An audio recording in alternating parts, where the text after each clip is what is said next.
Bom dia a todos vocês. Aqui estamos de volta para comentar assuntos da realidade nacional, da conjuntura, que são centrais para a vida do povo brasileiro. E agora, nesse momento, vivendo uma crise profunda de desabastecimento, uma crise profunda de preços de combustíveis que foram alterados de forma significativa e artificialmente para beneficiar uma minoria de acionários. Então agora está explicitado, de forma visceral as condições, por que foi feito esse golpe, por que, a quem atendia esse golpe, o conjunto de interesses que planejou. Então aí dá para entender claramente a Operação Lava Jato, o golpe e o Pedro Parente na Petrobras. Então essa política de preços de combustível, vejam vocês, no primeiro governo Lula os combustíveis foram aumentados 8 vezes em 8 anos, ou seja, uma vez por ano. No governo Dilma, a mesma coisa.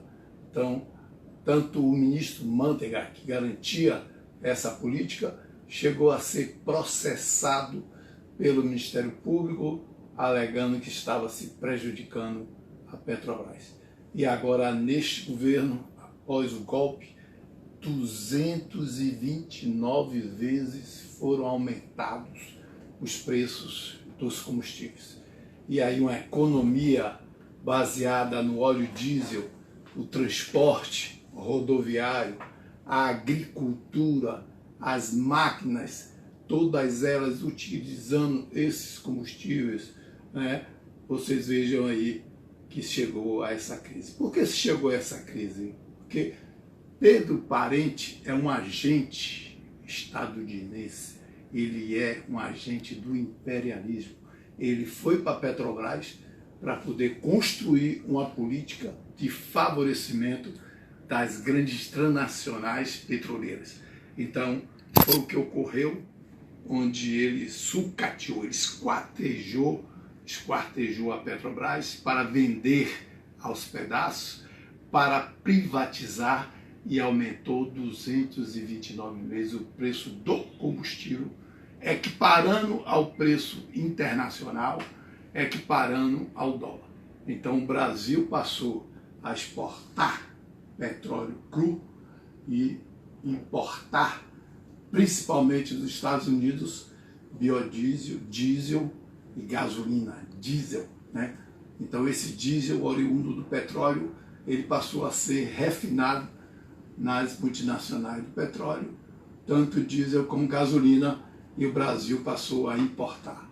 Isso a preços de mercados internacionais, quando nós temos várias refinarias, e muitas delas foram construídas no período do governo Lula-Dilma, que tinha o objetivo de fazer esse refino justamente aqui no território nacional. Então esse recurso estratégico era controlado por uma empresa nacional estratégica, que fazia a política de refino, de extração e a política de distribuição.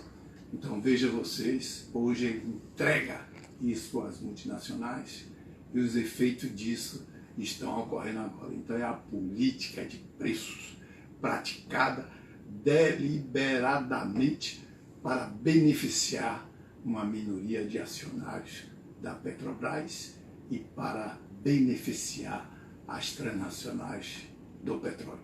Então, para ele, está pouco se lixando, ele é um agente do imperialismo e destruindo a economia brasileira. Então, o Temer, esse ilegítimo, hoje desqualificado, desmoralizado, ele tem que tirar esse Pedro Parente da Petrobras. Mas o Pedro Parente é mais forte do que ele, foi indicado pelo PSDB, ele aí está garantido pelos americanos do norte, no sentido de fazer essa política, de tomar recursos estratégicos. Então, a Venezuela, hoje que tem maiores recursos em termos energéticos de petróleo do mundo, eles estão lá, né, tentando destruir, e o Brasil destruíram a sua economia, e agora estamos vivendo os efeitos perversos dessa política. E não tem outra solução. A solução é o Temer, né? Ele tem que renunciar. Nós temos que ter eleições livres e diretas, e o Pedro Parente tem que deixar sair ele e essa política dessa, né, tão nobre e rica Petrobras, que os brasileiros tanto lutaram e tantos morreram para garantir, né, a vida, a Petrobras, a soberania brasileira e o controle da sociedade sobre recursos tão estratégicos. E aliado a isso, né, que também tem muito a ver, nós vamos ter amanhã sendo votado no Congresso Nacional o chamado pacote dos venenos. E aí nós temos a bancada ruralista, né, na frente desse processo, mas eu garanto a vocês que mais uma vez a bancada ruralista vai dar um tiro no pé, porque esse pacote do veneno ele só beneficia um número muito pequeno de transnacionais que comercializam esses produtos. Então, como agora, vejam vocês, nossa agricultura tanto agronegócio, ela é muito baseada, né, no combustível, porque ela utiliza o diesel nas suas máquinas, no transporte principalmente, se produz soja quase que em todo esse país, se produz frango, se produz carne de porco, se produz frutas, tudo isso que vai ou para o mercado interno ou para o mercado externo. E o Brasil passou a ser um grande competidor no mercado externo e ter o controle dos preços, né, da energia, principalmente do óleo diesel, que é utilizado em sua maioria, é fundamental. Então não pensem vocês que vocês estão fazendo uma política suicida. E agora, votando esse pacote de veneno. Veja vocês, o Brasil exporta esses produtos primários, mas também é o maior importador, né, de produtos como adubos, né, os nitrogenados, isso tudo que é utilizado e é comprado a preço de dólar e é transportado também via combustível e também é originário do petróleo. Então isso vai subir e muito, vai subir muito. Então vem aí o pacote do veneno, ele é um pacote originário de uma lei a partir do ministro da Agricultura, agora o Blair Maggi, que faz, né, o projeto de lei 6299, e ali é apensado a ele mais de 29 projetos, por isso que é chamado o pacote de veneno.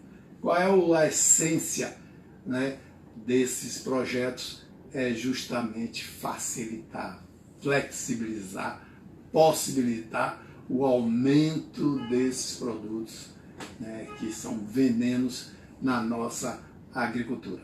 E aí começa trocando o conceito, né, conceito de agrotóxico para defesa fitossanitária, onde já se viu o veneno defender nada, né?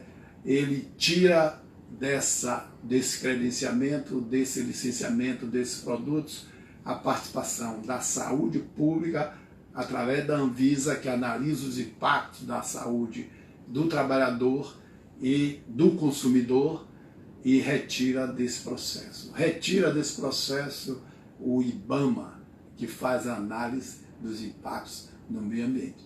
Então vejam vocês que perigo. Nós vamos ter um produto licenciado, registrado, que é veneno apenas pelo MAPA, né, que é o Ministério da Agricultura, que tem como seu ministro o autor dessa lei, né? Então tem outros e outros efeitos, vários itens que vêm no sentido meramente de flexibilizar, aumentar o uso de um produto que é muito mal fiscalizado, controlado, usado de forma incorreta nas nossas práticas agrícolas. Então, é uma situação muito perigosa para o povo brasileiro. Nós temos que nos manifestar, nós não podemos permitir que esse pacote ele seja aprovado, porque nós estamos vivendo uma situação de descalabro. 70% dos alimentos que chegam na nossa mesa, que nós nos alimentamos, que damos para os nossos filhos, tem resíduos de agrotóxicos. E pior ainda, tem resíduos de agrotóxicos que são avaliados e encontrados de produtos que são legais, que foram registrados, e tem também muito de produtos que não foram registrados, que não foram licenciados, que são usados de forma ilegal na nossa agricultura, ou comprados no mercado, que são ali dedicados, eles são indicados para um tipo de cultura e são utilizados em outros, em produtos de mesa, por exemplo, como também de produtos que são contrabandeados, que são dissolvidos e dão entrada no nosso país e que são utilizados, né, na nossa agricultura. E isso está na mesa, essa quantidade de venenos. Então nós precisamos fazer o inverso, nós precisamos ter leis que controlem, que efetivamente garantam que o Estado fiscalize, garanta a educação ambiental, né, daqueles que produzem, que passe a ter uma relação ética com a sociedade, que vejam no consumidor, né, como ali um ser humano que não pode consumir veneno. Então esse, né, momento que só se pensa em ganhar dinheiro e vender, né, produtos que vão trazer prejuízos à saúde, né? E então isso tem que ser controlado. Então nós temos também isenção fiscal desses venenos, 60% do ICMS, tem estados que chegam até a 100%. Então não justifica, porque os prejuízos dele, à saúde humana, ao meio ambiente, isso vai ficar a cargo da sociedade. Então eles apenas ganham dinheiro, né, contaminam seres humanos, contaminam nossos solos, nossa água e ficam sem custo nenhum. Quem arca, né, com as doenças oriundas disso, câncer, né, a malformação de feto, doenças neurológicas, é o sistema de saúde já tão combalido e ali garantido de impostos e recursos que vêm da sociedade. Então nós não podemos viver, né, um governo, uma representação política que está totalmente, né, desaliada, né, ela não representa os interesses do povo, garantir apenas os seus interesses econômicos. Então nós precisamos de uma legislação que controle de forma efetiva, que garanta a saúde do nosso povo, que garanta a preservação dos nossos recursos naturais, da nossa água, que hoje, né, o principal elemento de contaminação das nossas águas são os esgotos, mas o segundo já é a contaminação pelo uso indiscriminado de agrotóxicos. Então é isso que a sociedade tem que cuidar, e para cuidar desse problema nós precisamos de muita democracia. Democracia que garanta todos os segmentos da sociedade apresentar suas candidaturas. Por isso que a luta, né, a luta determinada por Lula livre, ela é fundamental. Precisamos garantir, né, a eleição, a candidatura e, com certeza, de uma liderança que seja capaz de reconstruir esse Brasil.